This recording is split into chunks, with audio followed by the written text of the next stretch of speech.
மதிப்பிற்குரிய தலைமை ஆசிரியர் அவர்களே, ஆசிரியர்களே மற்றும் என் சக மாணவர் தோழர்களே, உங்கள் அனைவருக்கும் என் வணக்கத்தை தெரிவித்துக் கொள்கிறேன்.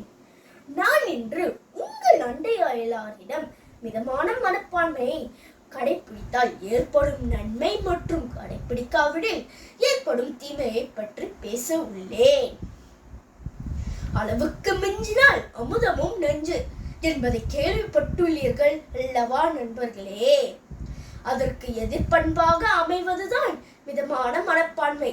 தேவைக்கு அதிகமாகவும் இல்லாமல் குறைவாகவும் இன்றி அனைத்திலும் மிதமான போக்கை கடைபிடித்தலை குறிக்கும்.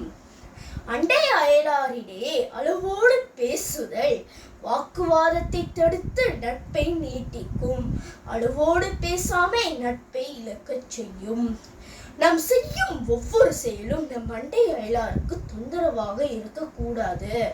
மிதமற்ற போக்கு பல வகையிலும் சிக்கல்களை உண்டு பண்ணுவதோடு மன வருத்தத்தையும் ஏற்படுத்தும். மாணவர் தோழர்களே, இறுதியாக மிதமான போக்கை கடைபிடிப்பதன் வழி தன்னலமும் பிறர் நலமும் பாதிக்காத வண்ணம் நடந்து கொள்ள இயலும். பீலிப்பை சாகாடும் மச்சிரும் பண்டம் சால மிகுத்து பெயின் என்பதை கூறி விடை பெறுகிறேன். நன்றி.